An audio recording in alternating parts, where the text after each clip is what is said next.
So this next section is called the Dura-atma, the Maha-atma, and others.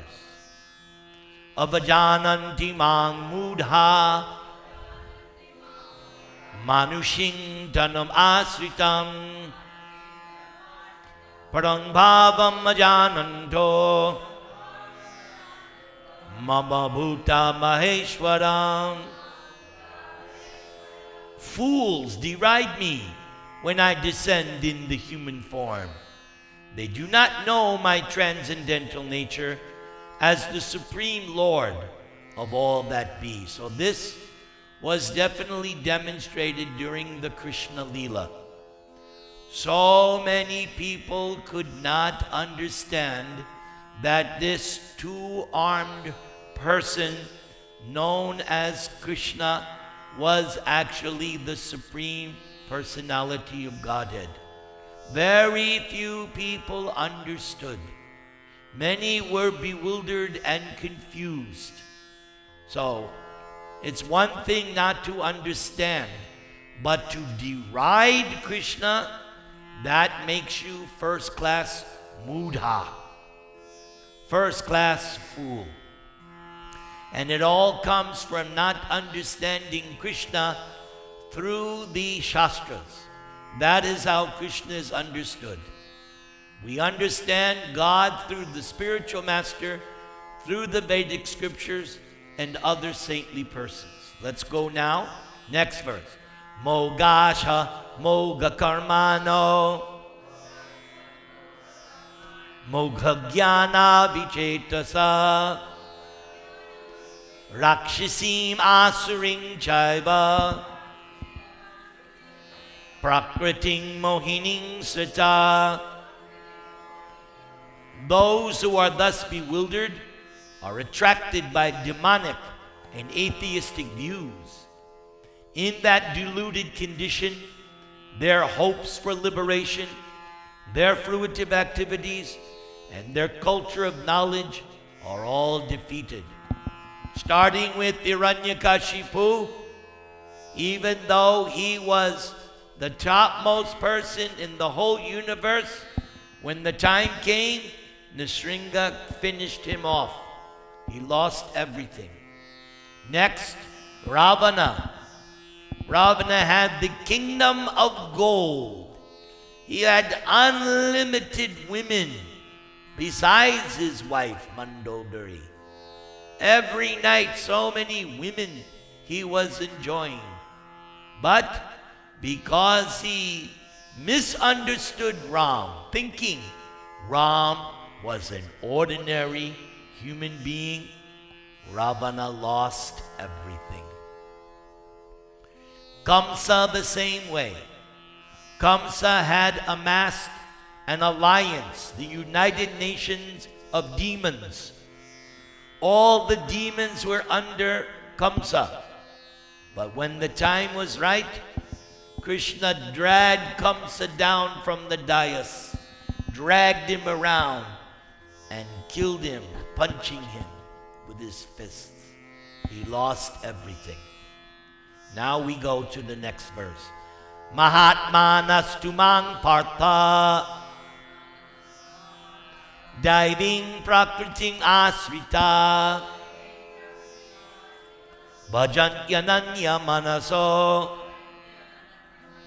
gyatva bhutadam avyayam. But those who are not deluded, O son of Pritha, the great souls, are under the protection of the divine nature.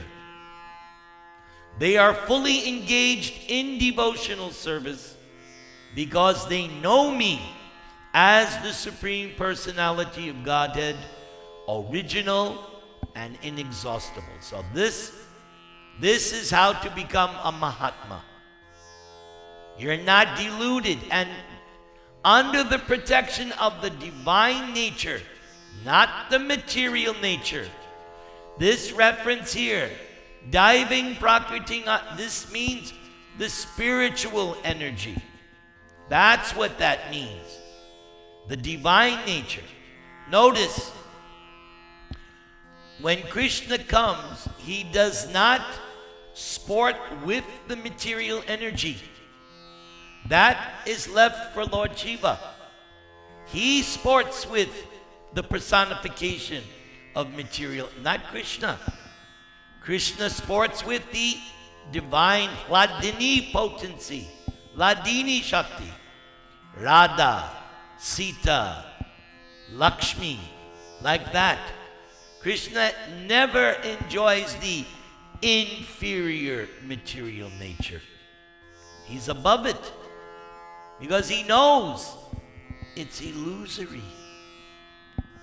He is involved with his Hladini Shakti, and the great souls, as it says here, fully engaged in devotional service. That's the key. You're always hearing, chanting, remembering, praying. One time, the disciples asked Prabhupada, Prabhupada, you are a spiritual master. How come you're always praying to Krishna? And Prabhupada says, because you Westerners, you don't fear the material energy. I am always praying that I don't fall down. So we should not be so puffed up. I don't need to pray. Yes, we do. We need to be praying at every moment. That is the mark of the devotee. Always hearing, chanting, remembering, praying, worshiping, serving. That's how you become under the protection of the divine nature. And why? Why does someone do that? Because they know that Krishna is God. He's the original God, and he's inexhaustible. This is why we read Bhagavad Gita, to become thoroughly convinced beyond any shadow of a doubt, from every angle of vision, Krishna is God.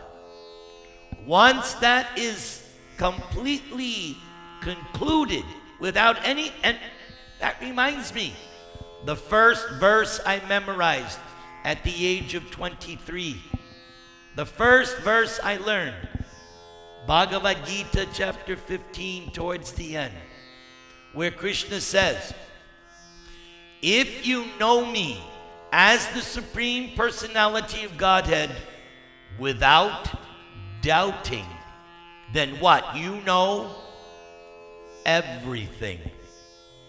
So if you can say in your heart of hearts, Krishna, yes, I accept you, I have faith in you, that you are the Supreme Personality of Godhead, you now know everything you need to know. No, doesn't mean I know what the stock market's going to be tomorrow. That's not, no, it means you know what it takes to go back home, back to Godhead. So, yes, I know. I'm watching the clock. But I have to give them their money's worth, because most of them come late. All right, so I'll stop there. Hare Krishna.